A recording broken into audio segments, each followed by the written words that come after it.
Assalamualaikum warahmatullahi wabarakatuh.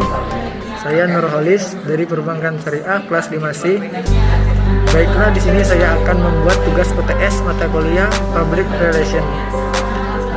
Pertama-tama saya akan membahas dan menjelaskan materi tentang hubungan masyarakat, yang mana materi tersebut meliputi pengertian, fungsi, tujuan, prinsip, tugas, serta contoh hubungan masyarakat yang akan saya bahas pada video ini.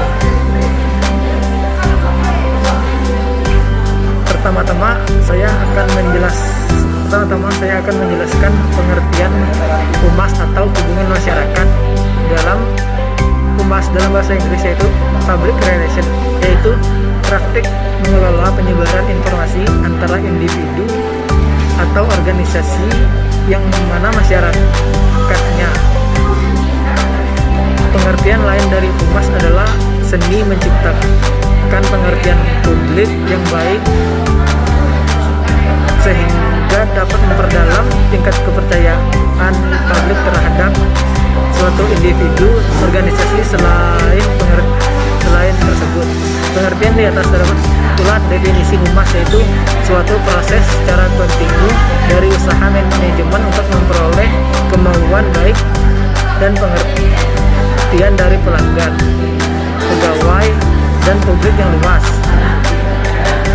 Di pekerjaannya, seorang humas dapat melakukan analisis yang memperbaiki diri serta menjadikan pernyataannya keluar. Fungsi humas atau hubungan masyarakat juga terdapat sebagai berikut, yang mana pertama menyediakan penerangan atau pemahaman kepada publik, melaksanakan persuasi kepada publik untuk menjadikannya sikap dan tingkah laku publik yang berubah, usaha untuk mempersatukan sikap dan perilaku lembaga sesuai dengan sikap dan perbuatan masyarakat atau sebaliknya. Tujuan humas berikut ini adalah tujuan dari hubungan masyarakat, yaitu pertama meningkatkan partisipasi, dukungan, dan bantuan secara nyata dari masyarakat, baik itu dari dalam bentuk tenaga, serta sarana dan prasarana maupun dana demi kemudahan terlaksananya tujuan organisasi tersebut.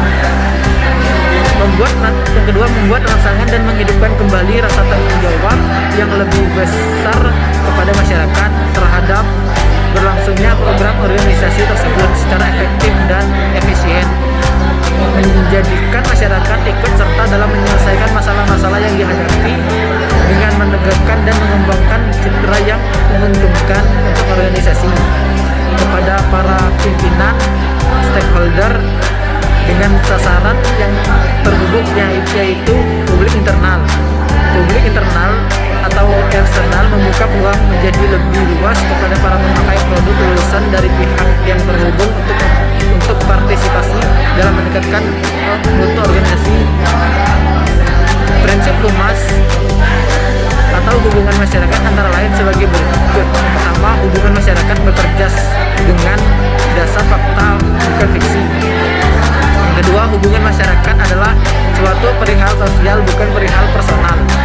Yang ketiga adalah humas mewajibkan atau merealisasikan program usaha dalam mencari dukungan masyarakat terhadap kebijaksanaan dan program lembaga yang diwakili.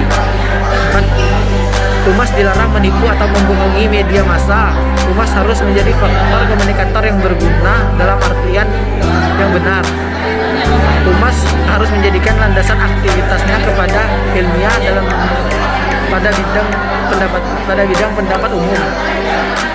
Humas dapat bekerjasama dengan para ahli di bidang lain, dan humas wajib menjelaskan masalah-masalah tentang tesis yang diterima lembaga yang diwakilinya. Tugas-tugas dari humas atau hubungan masyarakat juga terdapat sebagai berikut. Yang pertama, membagikan secara luas informasi perihal suatu gagasan supaya maksud atau tujuan dan manfaatnya diketahui oleh berbagai pihak di masyarakat.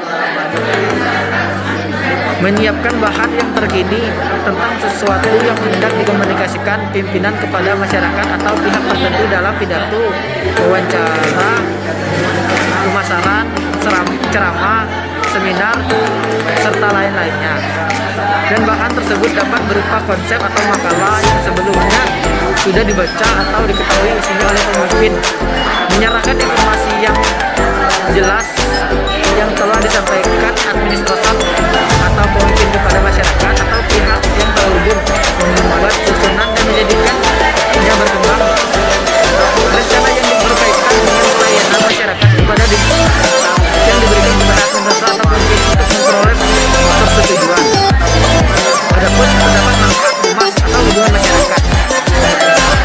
Yang pertama adalah manajemen krisis. Dalam beberapa masa belakangan ini hampir semua organisasi pernah mendapatkan krisis hingga kalangan pimpinan dan manajemen mulai sadar mereka membutuhkan kesiapan dan persiapan untuk mengatasi berbagai masalah mendesak yang utamanya berkaitan dengan hubungan pers. Oleh sebab itu, tiap organisasi harus membentuk tim manajemen krisis dan yang permanen. Penerbitan desktop sistem penerbitan sebenarnya sangat bermanfaat, namun lebih membutuhkan operator yang mempunyai dedikasi waktu editor dibanding metode editing konvensional yang masih memakai pensil, kertas, dan juga logam untuk membentuk huruf. Identitas perusahaan membuat perusahaan yang biasanya tanggung jawab staf humas karena hal itu menyangkut semua aspek organisasi secara menyeluruh dan menjadi bagian terpenting dari komunikasi yang sudah dijalankan oleh organisasi. Hubungan parlemen dalam hal ini adalah hubungan antara beberapa organisasi baik secara langsung maupun dengan antara konsultan khusus dengan pemerintah, parlemen dan birokrat dari beberapa departemen dan instansi pemerintah. Ada dua unsur di dalam hubungan parlemen, yaitu usaha untuk mendorong para politisi atau pejabat menjadi sadar dan juga tahu kepentingan dari organisasi atau perusahaan. Usaha memperoleh berbagai informasi atau perusahaan yang berhubungan supaya mengetahui peraturan dan undang-undang yang sedikit banyak akan berpengaruh kepadanya. Public relation finansial telah lama menjadi konsultan public relation yang khusus beraktivitas pada bidang keuangan dan operasi bisnis perusahaan. Aktivitas ini dilaksanakan dalam rangka mendukung rencana perusahaan lain serta ikut serta dan di dalam usaha atau mendukung peluncuran laporan keuangan tahunan. Contoh-contoh dari humas adalah humas media cetak, umumnya dimasukkan dalam media cetak atau disusun dalam rilis pers sebanyak surat yang ada.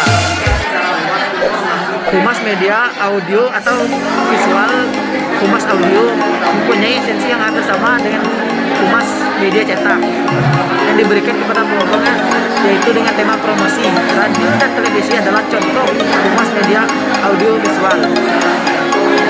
Baiklah, itulah materi yang telah saya jelaskan.